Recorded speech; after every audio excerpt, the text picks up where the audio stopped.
Hello everyone! This week we're going to focus on Chapter 11, Integrated Marketing Communications and the Changing Media Landscape. Let's look at some of the objectives for the chapter. Understand what Integrated Marketing Communications are, IMC. Understand why organizations may change their promotional strategies to reach different audiences. Understand the different components of the promotion or communication mix and why organizations may consider all components when designing an IMC program. Understand what factors can affect the promotion mix. Understand the communication process and the different types of message problems. Understand the difference between media and vehicles. Explain the similarities and differences between advertising and direct marketing. Understand what a unique selling proposition is and how it is used. Understand different types of promotion objectives. Identify different message strategies. Understand different ways in which promotion budgets can be set. Learn about different types of sales promotion companies use to get customers to buy their products.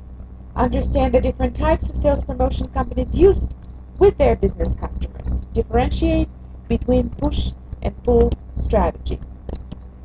Going forward, we are going to examine integrated marketing communications. Integrated marketing communications is an approach designed to deliver one consistent message to all buyers and across all types of media. A company's ads should communicate a consistent message even if it's trying to reach different audiences. For example, Campbell's soup messages are consistent in the video clips, in the text, even though two different audiences are targeted. Delivering a consistent message across all media helps establish the brand in the minds of current and potential customers. Another example that I can provide you with is the FedEx example. The FedEx's We Understand tagline launched in 2009 and the Solutions That Matter tagline launched in 2011 illustrate examples of IMC campaigns they use to deliver a consistent message across all media channels, including television commercials, email, social media, mobile marketing, direct mail, and the FedEx channel on YouTube. What about the changing media landscape? Examples of new media being used include mobile marketing via cell phones and mobile gaming devices and social networking sites such as Twitter, Facebook, LinkedIn, and Pinterest. Out-of-home advertising such as billboards and movable promotions also compete for customers' attention.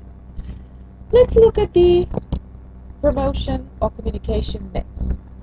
Promotion or communication mix is made up of different types of marketing communications or firm uses such as advertising, sales promotions, direct marketing, public relations and publicity, sponsorships, social media and interactive marketing, and professional selling.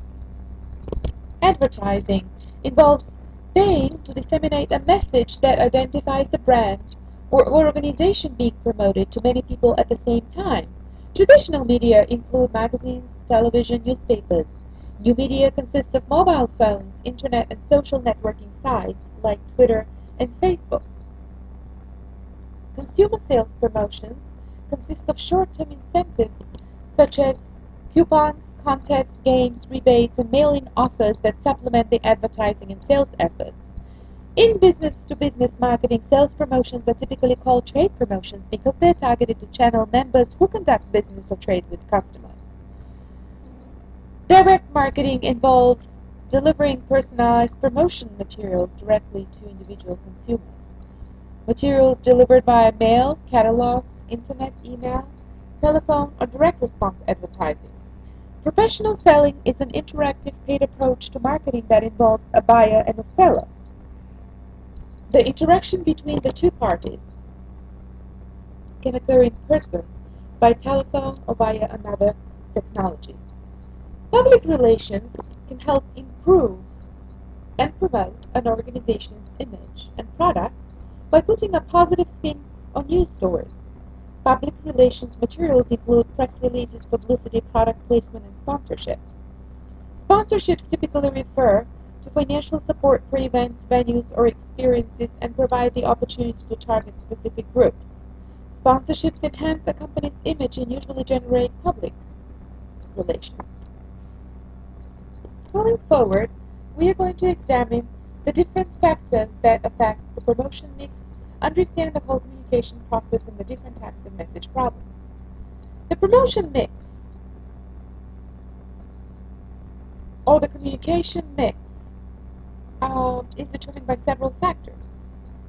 Number one is budget available.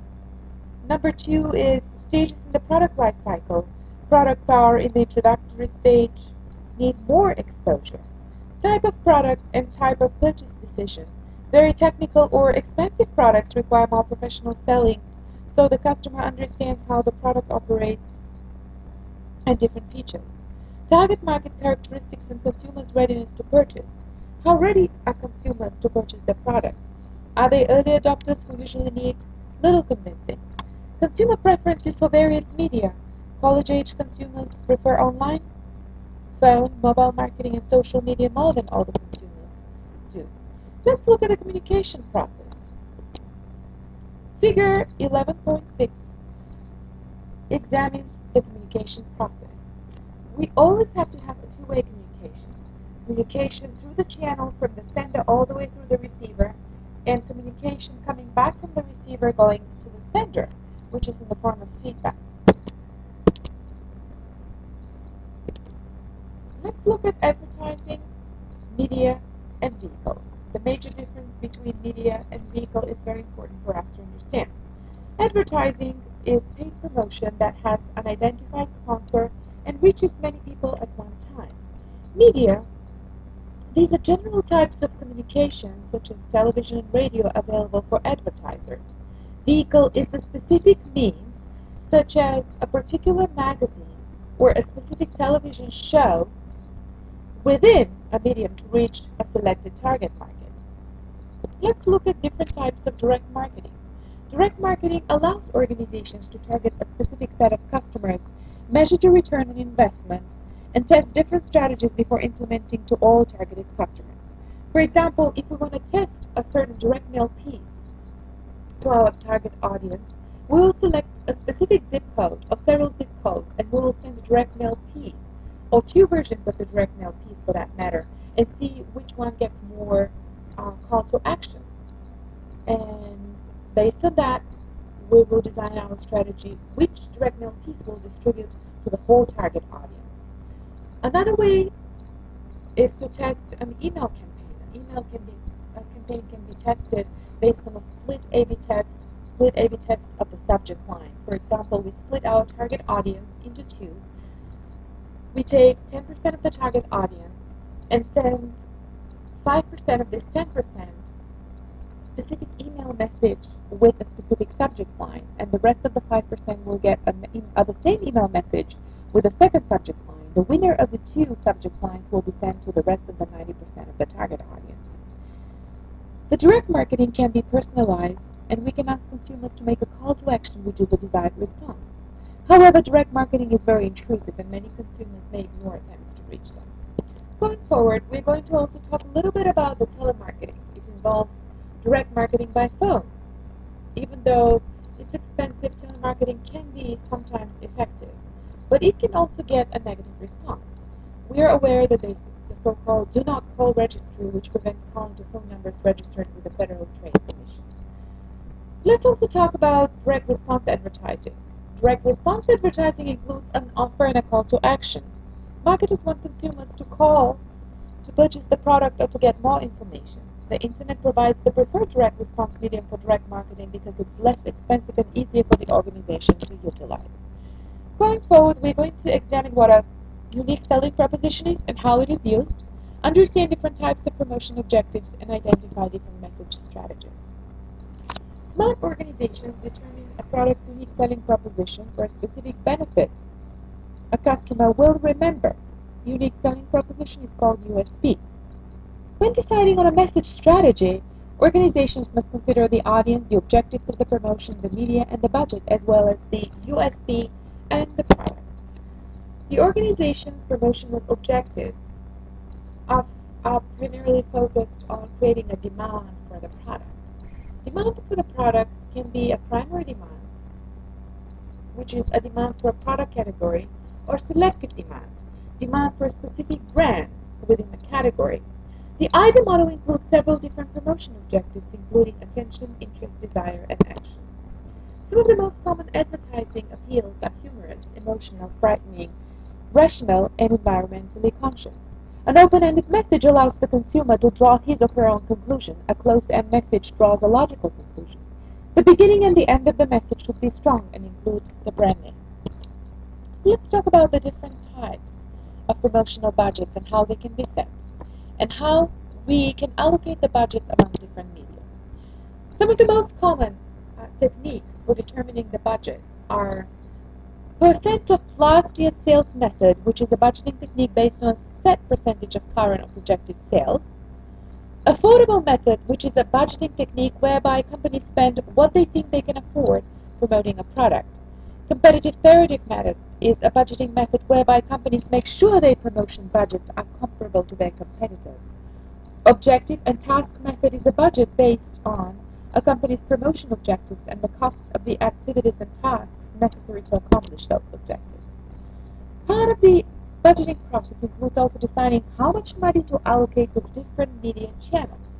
Mobile marketing continues to become more and more popular as a way to reach different target audiences, especially the millennials and the generation X.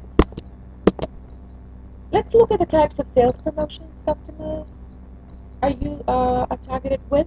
Understand the different types of sales promotions and differentiate between push and pull strategies.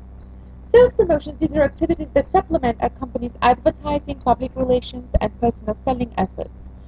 Samples, coupons, premiums, contests, and rebates are examples of consumer sales promotions. Loyalty programs are sales promotions designed to get repeat business. For example, all these loyalty cards which we get for grocery stores or pharmacies like CVS, Walgreens, are type of loyalty programs.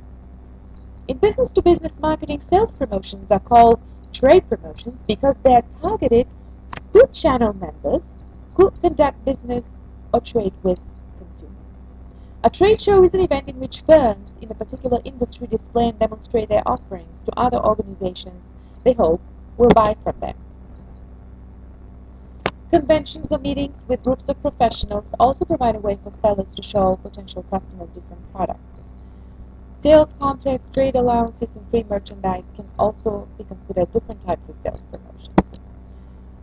Let's look at push and pull strategy.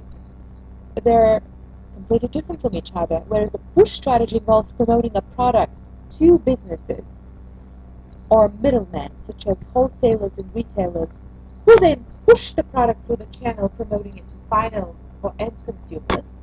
The pull strategy is used when companies decide to target the final consumers and then generate demand from the final consumers, which can be tapped into by the middleman.